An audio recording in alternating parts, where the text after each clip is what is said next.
remember how scared everyone was a year ago? We were willing to pay anything to be safe.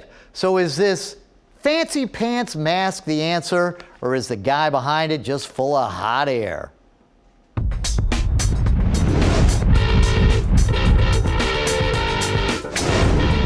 This is the man behind the mask. He has absolutely been a ghost.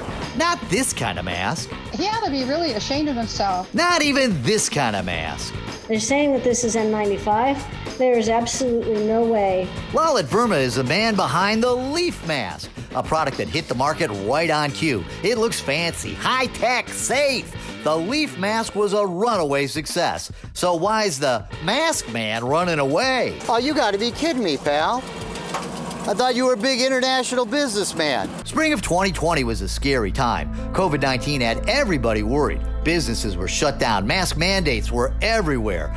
But a company called Redcliffe Medical had a solution, a see-through mask that featured carbon HEPA filters, which claimed to possess N95 and even N99 ratings. The Leaf Mask was put into an Indiegogo fundraising investment campaign, and it took off, raising more than $4 million from backers. Investors were promised Leaf Masks, and the entrepreneur running the company looked like a safe bet. Mr. Verma has developed many successful ventures, from startup to a multi-million revenue business. That's Lalit with Detroit Mayor Mike Duggan and ex-governor Rick Snyder. Here he is showing off his new $300,000 Bentley SUV.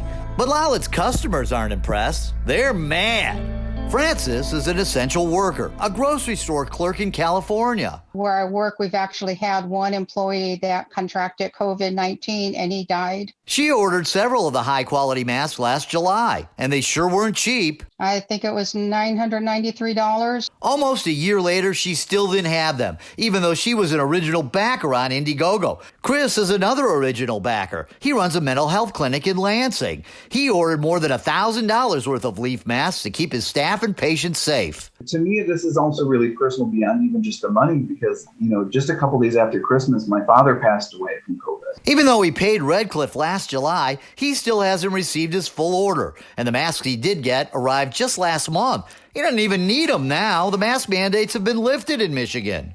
Why would you see this tragedy that's been happening all across the world? Millions of deaths at this point, and think, man, I could make a buck off that. Here's Bethany from New York. I'm a band teacher, so I really wanted my students to be able to see my face for when I breathe in, and then show them when it's time to blow or breathe into their instruments. Remember how there was a toilet paper shortage at the beginning of the pandemic? Well, she thinks she knows where some of that TP went to. It's a toilet paper accordion. Look at that. See it? Yeah, she doesn't think these supposed HEPA filters are charming. She thinks they're charming. If you look really closely, there's a little diamond pattern on it, just like toilet paper. That's not a safety filter. Dr. Monica Wood knows masks. She's a surgeon in Arizona. You can see how these holes don't have filter. She says there are design flaws in the mask, but she was willing to give it a try. And so I was in an airport, I was traveling, and I was adjusting my mask,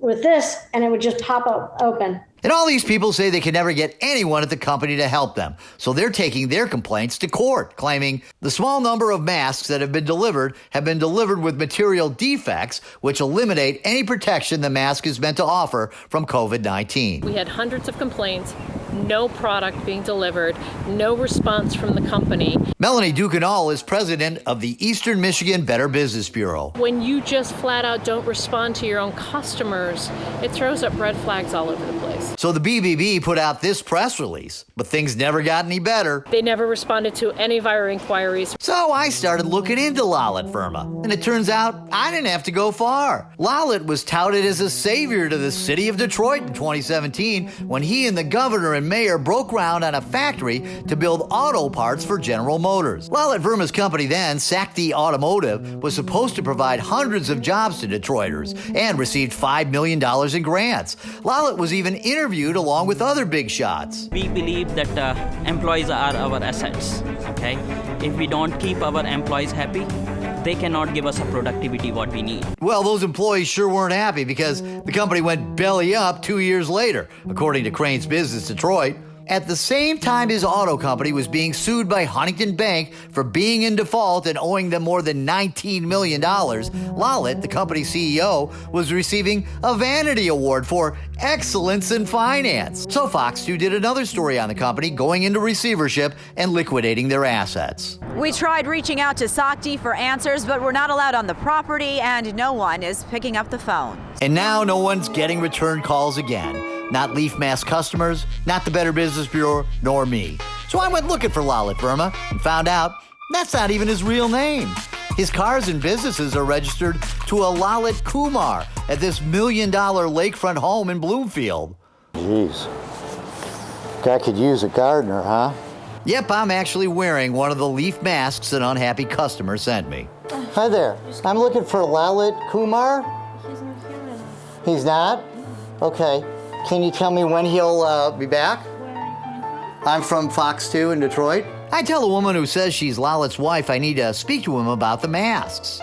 He'll be back later today. He'll be back later today. If you want to give me your card, that he can give you a call. Then there's this old factory on Nevada Street in Detroit. This is the return mailing address on the leaf masks that have been mailed out. I met at the gate by a security guard named Bo. Yeah, I'm Rob from Fox 2. So, we're looking for this mask company. You familiar with this? This guy that makes these leaf masks.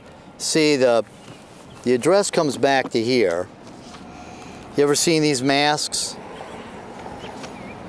I believe so. He calls for a supervisor. While we wait, he says this. Lala just pulled off a while ago.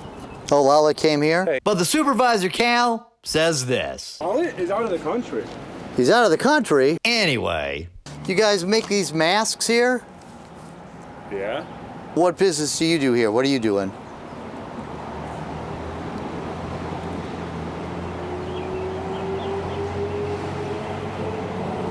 Yeah, I don't think I can answer any of your questions, guys. I don't want to mess up. Can I ask you what your position is here? No. No? No. Lalit also has an office at the town center in Southfield. I went there a dozen times, but no one was ever there. Finally, I spot the mysterious masked man himself. How come you haven't contacted me? I came by your house. I wanted to ask you some questions. I'm just heading to the airport. You can reach out to me. Where are you headed? Airport The airport? What are you going to the airport for? for a meeting. Okay. Well, listen. I need to talk to you about these masks. What's going on? What's that? Talk to my lawyer. Who's your lawyer?